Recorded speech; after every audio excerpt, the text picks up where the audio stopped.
Hi everyone, this is Jim. Today I want to take a look at a Blitz game I played recently. I didn't record this live, but it was an interesting game. It was a miniature, and it's always fun to look at these miniatures. There's usually some cool tactics.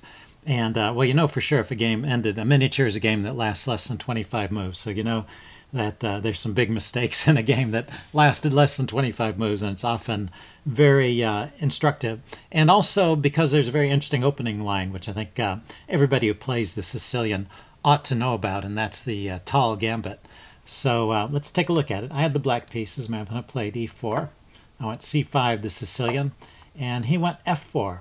And this is the original Grand Prix attack. And it's not the way it's played these days, and the tall gambit is part of the reason why they don't play this way anymore.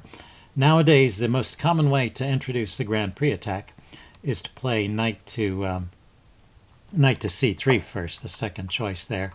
And after any of these moves, actually, knight c6, d6, or e6, but you know, d6 actually is the one that's most encouraging to the Grand Prix attack, gives it the best chances. Knight c6 is a good move here. And then the Grand Prix attack is with f4. And now the move d5, the tall gambit, is ruled out. So I usually play with g6. g6 and e6 are the way I like to play this. And e6, the idea with e6 is to introduce the d5 move with the support of the e-pawn. And also the bishop can come here and the knight can come here. So that's a decent setup against the modern way of playing the Grand Prix attack. But how's the best way to play against the original Grand Prix attack? So if your opponent goes f4, the move to play here is on move 2. Just play d5 right away, and this is the tall gambit. Actually, we're not there yet because, well, the main move is to take. And you can take back with the queen. This is actually playable, but in fact you lose a tempo here. The queen drops back. It just turns out that black is not so badly off that this is unplayable. So you can play this, but it's not the best way to play it. The best move here. So let's go back to let's go back to this position just so I get the moves in the right order. After f4. When he plays that on move 2, you go d5 on move 2, immediately challenging the center.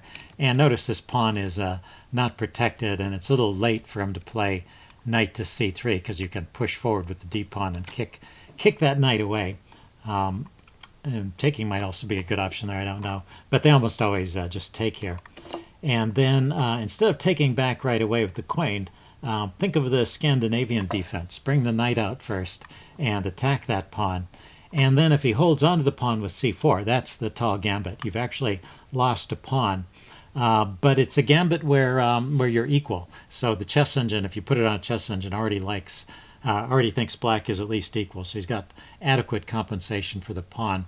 And sometimes you get more than that. I mean, when the computer already says you have adequate compensation for the pawn, computers are pretty conservative that way. So usually it means it's a good gambit. Now the best way for white to play is to throw in this bishop b5 check, and then after this exchange, then play the move c4, and black can challenge the center with e6 as the game went. And this is still, like I said, about even. So you're down a pawn. Black is down a pawn, but he has enough compensation, and that's a nice position. It's very active for black, so fun to play. You just keep developing with threats and keep attacking the center, and white's pieces, they tend to get tangled. But let's watch what happened in this game. My opponent didn't throw in this check after I played knight to f6. He just played c4 immediately. And now this is as much as I knew about the tall gambit, so I was just improvising from here on out. And but e6 is the one move here. And it's pretty logical. Like I said, you're just going to, you've encouraged your opponent to overextend in the center, and now you're going to undermine it. And so that's your strategy at this point. And at this point, actually, after the move e6, the chess engine already likes black. It gives black a preference here. So not only do you have compensation, you have more than enough compensation at this point. You have a good game. And also e6 is the only move that gives black a good game. If you don't challenge that center immediately, then white can consolidate. So you have to stay active here, but well, it's good practice playing actively. So fun to play this gambit whenever you get the chance. So he took, which is one of the main moves here, and you know, if he doesn't take, back up, if he doesn't take, you're threatening to just win a pawn here on d5. So taking is pretty natural. So you take back, you get some free development there. You're still down a pawn, but there's now this hole that you can target. And let's see, he goes knight f3. I go knight to c6, taking a look at this hole in this position. He went bishop e2, and let's see, I went knight d4 here. Now knight d4 is not the best move, although I think it's still interesting, and it's not like it makes a huge difference. But technically, to keep the advantage that the computer gave to black, the computer likes the move bishop to d6 and d3, this kind of position. It's starting to look kind of like a Scandinavian gambit, where you've got this hole that you can exploit, and you've got you know, easy development for your pieces, and you know, you can castle and get a rook to the center very quickly here. But I had a different idea here, which was to try and get my queen to d4. So I was playing knight to d4 to encourage him to exchange. The book move, by the way, is bishop to e7, and that's also good. But well, I played knight d4 here, and we're out of the book. And so for the next few moves, the position stays in the range of about even. Sometimes the computer likes black, sometimes it likes white, but no big blunders. We're just fighting it out, and never does white really consolidate his extra pawn and get a full pawn advantage. It's always just slight edge for one side or the other. So he took with the knight, and I took with the queen, and this is my idea. Now notice that white can't castle, and also I'm planning to pile up some pressure on the d file. He went d3. That defends his f-pawn, which was under attack, and the bishop now defends it. And also, you know, it's a way of kind of defending the d file. He's got this pawn here defended by the bishop and the queen. He's sort of holding on to things there. So when I castled queenside here, just piling up pressure on the d file, I'm going to see if I can exploit that somehow. In fact, maybe at this point I'm already threatening to take on c4. Yeah, I think I am, because if he takes back, no, I'm not yet threatening, because his queen's protected by the bishop. There are cases where you can take here, and this opening of the d file is deadly, but not just yet. Okay, so he goes knight c3, and I go a6. I didn't want his knight hopping into the b5 square and dislodging my queen, so I paused from my piece development for a second just to rule out that possibility. He went bishop to d2. I went bishop d6, and now he went g3. And at this point, the computer says black wins, although I have to find the right move. But the move rook h to e8 is already a winning attack. And you know, just looking at this position, you know, it has that visual appearance of something that's overwhelming. You can't castle. You've got rooks on the open files in the center. You know, you can pile up on that pinned bishop there. Maybe you can chase this knight away. Anyway, there's lots of ways to increase the pressure. The computer evaluation after this move rook h e8 is greater than +2, so just it's predicting a win for black there. He went g3. Let's see. To avoid that, the chess engine says queen to c1. A funny move, but he needs to defend that f-pawn, or things start to fall apart, and that's the best way to defend it. With g3, I'm sorry, yeah, he defended it with g3, and that allows rook h d8, but I didn't spot that, so I missed that. It is a blitz game, and I played the move h5. I was just kind of straightforwardly trying to undermine these pawns over here on the king side, just trying to open things up as well. You know, with my better development and with his king in the center, any opening of the position should benefit me. So it's not a terrible move, it's just that I had better. And now he went knight a4. This is a logical move, but this is also a mistake. Not because of hanging the pawn here, because if he gets the rook on the b file, maybe he gets some counter pressure. The real reason is that this knight is a little bit out of play here, and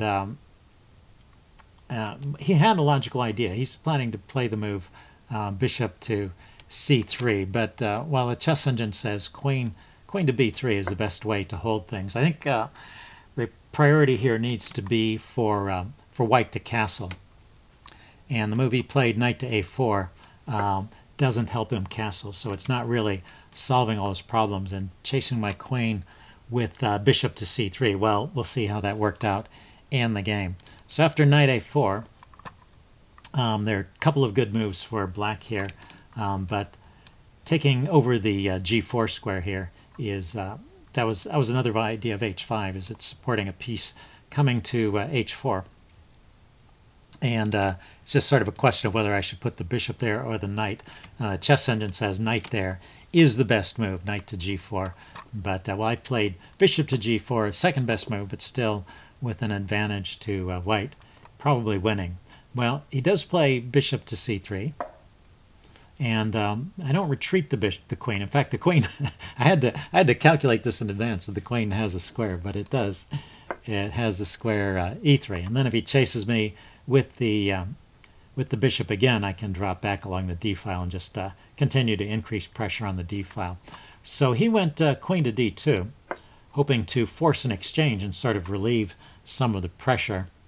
And I could avoid the exchange, but actually the best move here is the move I played, rook h to e8. And my comment here is this is classic polymorphy chess. You're not, you're not retreating your pieces. You're bringing more pieces forward. So you look around the board, look at what piece is contributing the least, what piece can be brought into the game and activated, and that was the answer. This rook on the h file can be brought in, and if he trades, then I just replace the queen with a rook, and I've still got this pressure on the e file. And yeah, the chess engine says, in fact, that is the best move in this position. He didn't trade right away. He tried this clever move, bishop to e5, and this kind of forces an exchange because now he's interfered with the defense of my queen. And I can take either on e2 or d2. It actually turns out to be the same thing, because after I take here, he takes back with the king. I decide to take on e2 anyway, so that his king would be on this file again. And now I can take off the bishop and grab this pawn with check. So at this point, I have finally equalized the material, and I still have the positional advantages. His king is still in the center. He's still got this backwards pawn and a hole on d4.